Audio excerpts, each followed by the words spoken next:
Why do we fall for the people we fall for? Not the ones who would be good for us, the sensible, kind, available ones, but the ones who hit us like lightning, who pull us in before we have decided anything, who feel less like a choice and more like a fate. Carl Jung had an unsettling answer.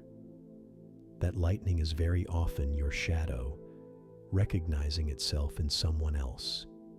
We are drawn, again and again, to people who carry the disowned parts of ourselves, the traits we buried, the qualities we never let ourselves live. And it explains something almost everyone has lived through but few understand. Why you keep ending up with the same person, wearing a different face. It is one of the most painful patterns in human life, and also one of the most revealing if you are willing to read it. In the next few minutes, I want to show you how your shadow secretly chooses who you love. Why the very thing that attracts you later becomes the thing you can't stand. Why you keep repeating the same painful pattern. And how facing your shadow can finally change not just how you love, but who you are able to love at all. Because the story of who you fall for is really the story of what you refuse to see in yourself. We like to imagine that attraction is a mystery, chemistry, a spark, something that simply happens to us. And in a sense, it is a mystery, but not a random one. Beneath the surface, something in you is choosing with great precision, long before your conscious mind catches up. Jung understood that we are not whole on the surface. We have spent a lifetime disowning parts of ourselves, pushing our boldness, our wildness, our softness, our hunger into the shadow because they were once unwelcome. But those exiled parts do not stop existing. They long to be lived.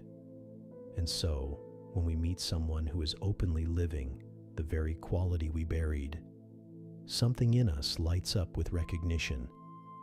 The shy, careful person feels almost magnetized by the one who is loud, free, and unafraid. The over-responsible person is drawn helplessly to the one who lives by their own rules.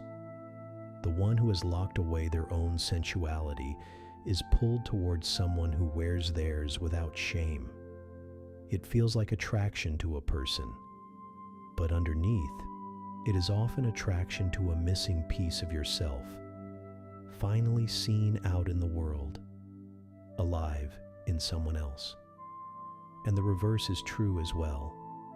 The traits that instantly repel you in a potential partner, the ones that make you recoil before you can even explain why, are often your shadow too, the disowned parts you are most desperate to keep buried.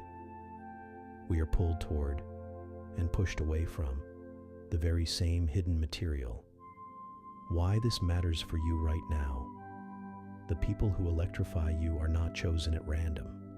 They are a mirror, showing you precisely what you have exiled and what some deep part of you is aching to reclaim. This is why so many of us are drawn, not to people like us, but to our apparent opposite. We are quietly trying to become whole. If you have spent your life being controlled, contained, and careful, then the free and chaotic person does not just attract you. They intoxicate you, because near them you finally feel the part of yourself you were never allowed to be. For a while, being with them is like being given back a missing limb. Jung described this meeting with a striking image. He wrote that the meeting of two personalities is like the contact of two chemical substances. If there is any reaction, both are transformed. That is what real attraction is. Not a pleasant blending, but a chemical reaction, powerful precisely because it touches the unlived material in each person. The intensity is the clue. When a connection feels overwhelming, fated, larger than reason, it is usually because it has reached straight past your conscious self and into the shadow. Consider the deeply rational man, proud of his composure, who falls completely for a woman ruled by her emotions, the very thing he has spent his life suppressing in himself. He is not only in love with her, he is in love with the abandoned, feeling part of himself that she carries so freely, and she, just as often, has fallen for his steadiness and his control because it is the order she could never find in herself. Each one is quietly borrowing from the other the half of life they were denied. For a time, it feels like completion. The trouble is that no one can be your missing half forever, and a wholeness borrowed from another person is never truly your own. Why this matters now? Understanding this turns your strongest attractions into a map, not just of who someone is, but of who you have not yet allowed yourself to become. But there is a darker turn to this, and it is the reason so many people feel cursed in love. The shadow does not only draw us toward our missing pieces, it also draws us, with terrible reliability, back toward our oldest wounds. If you grew up having to earn love from someone distant, you may find yourself, again and again, inexplicably drawn to distant people, and strangely bored by the ones who offer warmth freely. If you learned love alongside chaos, calm can feel like emptiness, and you keep choosing the storm. This is what drives the pattern people describe in despair. Why do I always end up with the same kind of person? The unconscious is not trying to hurt you. It is trying, clumsily, to heal you. It keeps recreating the original wound in the hope that this time you will finally master it. Finally win the love you could not win as a child. But because the whole process is unconscious, it almost never works. You do not resolve the old story. You just live it again with a new cast. And the people who could actually break the pattern, the steady, warm, available ones, often register as nothing at all. No spark, no pull, no chemistry. We mistake the absence of the old wound for the absence of love, when it may be the first time in our lives we are standing in front of something genuinely safe. Consider the person who swears they want a stable, loving partner, yet feels nothing for the people who are actually available, and comes alive only for the ones who cannot fully love them back. That is not bad luck. That is a shadow, faithfully running its old program in the dark. Why this matters now? Until you make this pattern conscious, you are not really choosing your partners at all. Your wound is choosing them for you. Now here's the cruelest twist of all, and almost every long relationship discovers it. The very quality that first drew you to someone is so often the quality you come to resent the most. The free spirit you adored becomes the irresponsible partner you cannot rely on.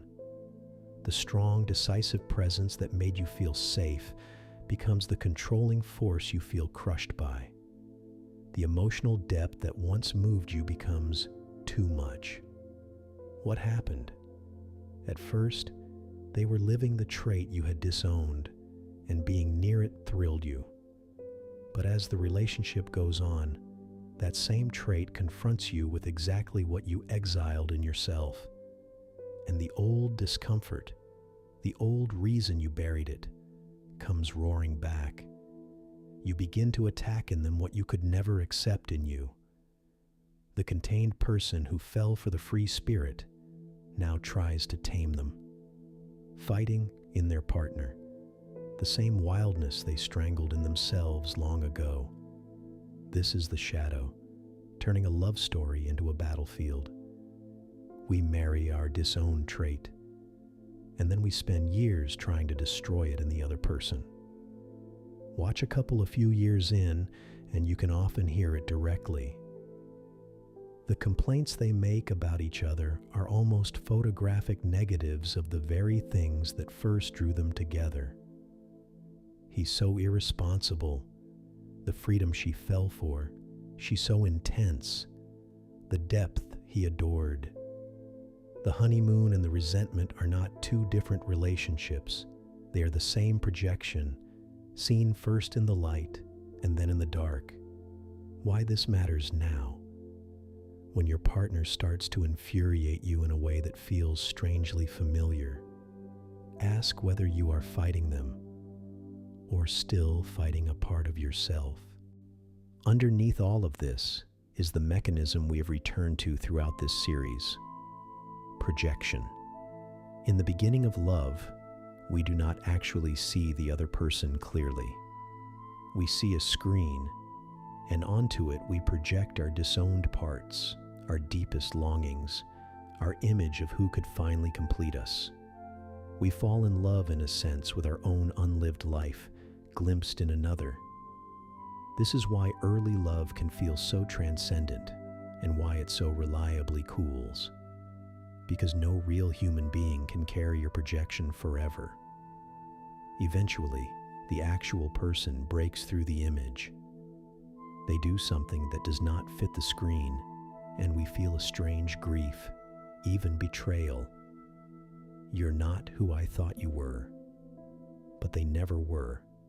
We were in love with a projection, and the person underneath was always someone else. This is also why one rebound can feel identical to the last. If you never withdraw the projection, you simply lift it off one person and lay it onto the next, chasing the same glow, the same fantasy of completion, and arriving every single time at the same disappointment the moment a real human being appears underneath it. And here is the part most people miss. That collapse is not the death of love. It is the beginning of the only love that was ever real. Because real love can only begin once the projection falls away, and you finally see and choose the actual, flawed, separate human being in front of you, instead of the fantasy you painted over them. Why this matters now? The disappointment you feel when someone stops matching your image is not a sign you chose wrong.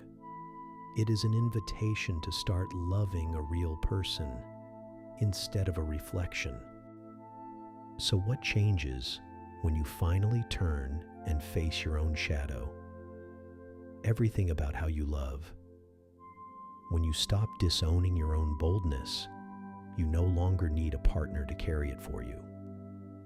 So you can be drawn to someone by genuine connection rather than by the desperate pull of a missing piece. When you have grieved and understood your original wound, you stop being magnetized by people who reopen it, and you begin, sometimes for the first time, to feel something for the ones who can actually love you back. And when you have withdrawn your projections, you can see your partner as they truly are. Not a screen for your fantasies, not a container for your shadow, but a real, whole, separate person. That is when love stops being a battlefield and becomes what Jung believed it could be: a meeting of two whole people rather than two sets of wounds bargaining in the dark. And none of this means the spark disappears. It means the spark is no longer a warning light. Attraction built on two people quietly trying to complete themselves is volatile by its very nature. Attraction between two people who are already, separately, becoming whole is something steadier, less like lightning, and more like a warmth that lasts. Jung once wrote that, "Where love rules, there is no will to power, and where power predominates, love is lacking."